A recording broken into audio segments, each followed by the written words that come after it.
നമസ്കാരം. ഓ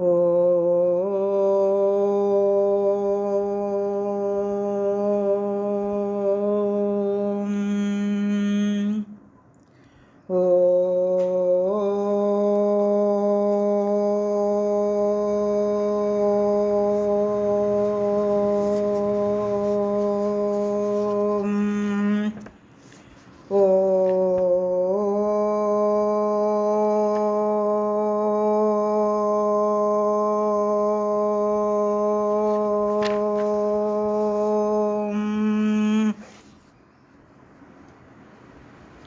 കുജനം രമരാമേതി മധുരം മധുരാക്ഷരം ആരുഹ്യ കവിതാശാഖാം വന്ദേ വാൽമീകികോകിലം. രാമായ രാമഭദ്രായ രാമചന്ദ്രായ വേധസേ രഘുനാഥായ നാഥായ സീതായ പതയേ നമഃ. മനോജവം മാരുതതുല്യവേഗം ജിതേന്ദ്രിയം ബുദ്ധിമതാം വരിഷ്ടം വാതാത്മജം വാനരയൂഥമുഖ്യം ശ്രീരാമദൂതം ശരണം പ്രപദ്യേ.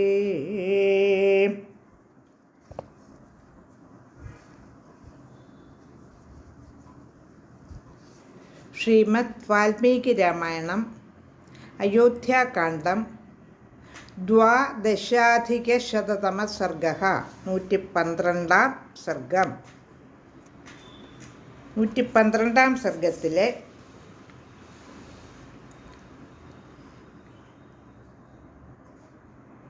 10 ശ്ലോകങ്ങൾ പാരായണം ചെയ്യാം. 112 സർഗത്തിലെ 1-ാമത്തെ ശ്ലോകം. തമപ്രതിമതേജോഭ്യാം ഭ്രാതൃഭ്യാം രോമഹർഷണം വിസ്മിതാസംഗമം പ്രേക്ഷ്യ സമുപേതാ മഹർഷയഃ. അന്തർഹിതാ മുനിഗണാഃ സ്ഥിതാച്ഛ പരമർഷയഃ തൗ ഭ്രാതരൗ മഹാഭാഗൗ കാകുൽസ്ഥൗ പ്രശശംസിരേ.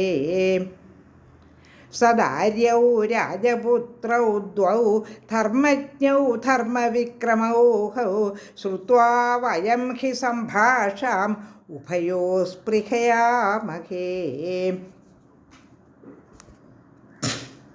തതസ്തൃഷിഗണാക്ഷിപ്രം ദശഗ്രീവവധൈഷിണഃ ഭരതം രാജശാർദൂലം ഇത്യൂജു സംഗതാവചഃ.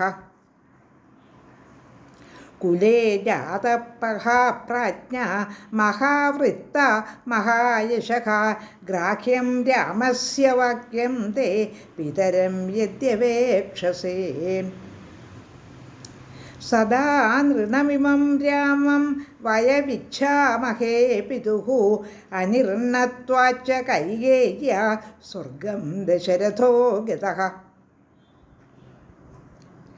ഏതാവദുക്ത്വാ വചനം ഗന്ധർവാ സമഹർഷയഃ രാജർഷയച്ഛൈവ തഥാ സർവേ സ്വാം സ്വാം ഗതിം ഗതാഃ.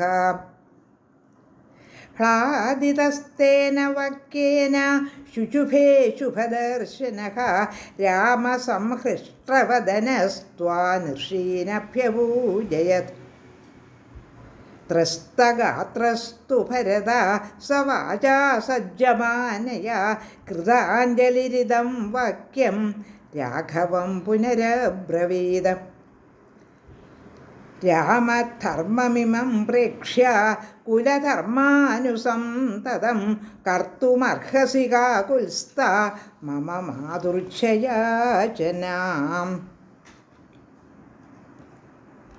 112 സർഗത്തിലെ 10 ശ്ലോകങ്ങളാണ് പാരായണം ചെയ്തത്. കഴിഞ്ഞ സർഗത്തിൽ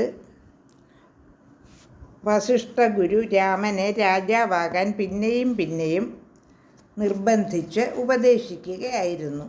ഭരതനും അതുതന്നെ ആവശ്യപ്പെടുന്നു. ജ്യേഷ്ഠൻ 14 കൊല്ലം വനത്തിൽ വസിക്കേണ്ട, പകരം ഞാൻ വസിച്ചുകൊള്ളാം. ജ്യേഷ്ഠൻ രാജ്യഭാരം ഏൽക്കൂ എന്ന് ഭരതൻ വീണ്ടും വീണ്ടും അഭ്യർത്ഥിക്കുന്നു. ഈ സർഗത്തിൽ എന്താണ് വിഷയമെന്ന് നോക്കാം. ദ്വാദശാധികശതതമ സർഗ, 112 സർഗത്തിലെ 1-ാമത്തെ ശ്ലോകം. തമപ്രതിമതേജോഭ്യാം ഭ്രാതൃഭ്യാം രോമഹർഷണം വിസ്മിതാ സംഗമം പ്രേക്ഷ്യ സമുപേതാ മഹർഷയഃ. അപ്രതിമ തേജസ്സോടുകൂടിയവരായ ഭ്രാതാക്കളുടെ ആ രോമഹർഷദമായ സംഗമം കണ്ടിട്ട് മഹർഷിമാർ വിസ്മയത്തോടെ അവിടെ വന്നെത്തി. ശ്ലോകം 2. അന്തർഹിതാ മുനിഗണാഃ സ്ഥിതാച്ഛ പരമർഷയഃ തൗ ഭ്രാതരൗ മഹാഭാഗൗ കാകുൽസ്ഥൗ പ്രശംസിരേ. ആ ഋഷിമാർ അദൃശ്യരായി വർത്തിച്ചു. അതായത് പരമർഷിമാരും സിദ്ധന്മാരും മറഞ്ഞുകൊണ്ട് സന്നിഹിതരായി.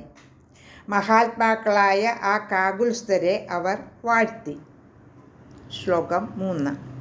സദാര്യൗ രാജപുത്രൗ ദ്വൗ ധർമ്മജ്ഞൗ പ്രശംസിരേ ശ്രുത്വാ വയം ഹി സംഭാഷാം ഉഭയോ സ്പൃഹയാമഹേ.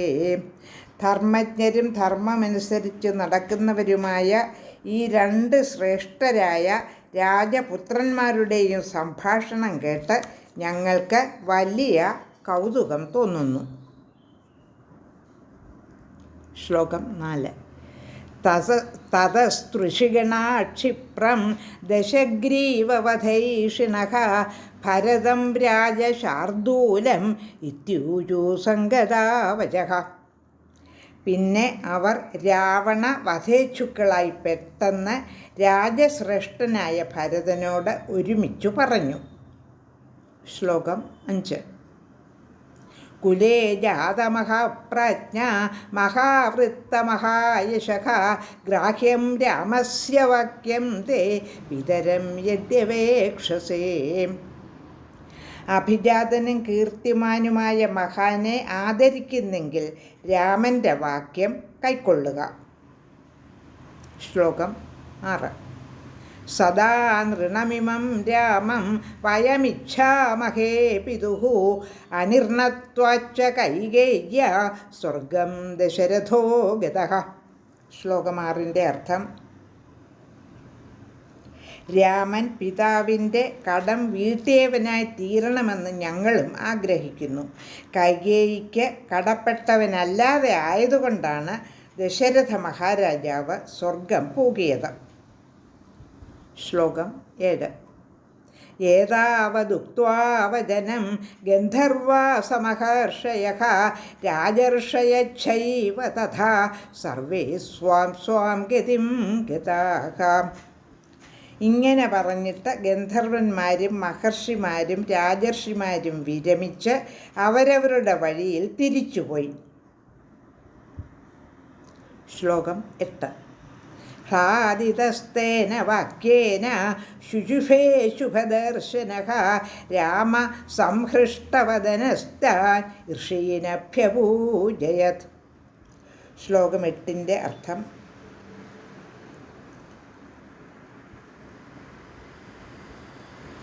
ഭരതൻ അശരീരി വാക്ക് ശ്രവിച്ചതിനാലാണ് ഒടുവിൽ തീരുമാനമെടുക്കുന്നത്. ആ അശരീരി വചനങ്ങൾ കേട്ട് രാമൻ അത്യധികം ആഹ്ലാദത്തോടെ പ്രസന്നമുഖനായി ഋഷിമാരെ മനസ്സാ കൊണ്ടാടി. അവർ മറിഞ്ഞു നിൽക്കുകയായിരുന്നല്ലോ ഋഷിമാരെല്ലാവരും. അവർ രാമൻ്റെ വാക്കാണ് ആദരിക്കേണ്ടതെന്ന് മറിഞ്ഞു എന്ന് പറയുന്നു. അത് അശരീരി പോലെ തോന്നി. ശ്ലോകം 9. ത്രസ്തഗാത്രസ്തു ഭരത സവാചാ സജ്ജമാനയാ കൃതാഞ്ജലിരിതം വാക്യം രാഘവം പുനരബ്രവീത്. ഭരതൻ വേപധുപൂണ്ടവനായി കൈകൂപ്പിക്കൊണ്ട് ഗദ്ഗദ വചസ്സുകളോട് വീണ്ടും ഇപ്രകാരം രാമനോട് അഭ്യർത്ഥിച്ചു. ശ്ലോകം 10. രാമധർമ്മമിമം പ്രേക്ഷ്യ കുലധർമാനുസന്തതം കർത്തുമർഹസി കാകുൽസ്ഥ മമ മാതൃച്ഛയാചനാം. ജ്യേഷ്ഠ, ഈ ധർമ്മവും കുലധർമ്മവും മുറപ്രകാരമോർത്ത് രാജധർമ്മവും കുലധർമ്മവുമെന്ന് പാഠഭേദമുണ്ട്. രാജധർമ്മം അനുപ്രേക്ഷ എന്ന പാഠമാണ് ഇവിടെ സ്വീകാര്യം. എൻ്റെയും അമ്മയുടെയും അഭ്യർത്ഥനയനുസരിച്ച് അങ്ങ് പ്രവർത്തിക്കേണ്ടതാണ്. 10 ശ്ലോകം 112 സർഗത്തിലെ പാരായണം ചെയ്തു. ലോകാ സമസ്ത സുഖിനോ ഭവന്തു.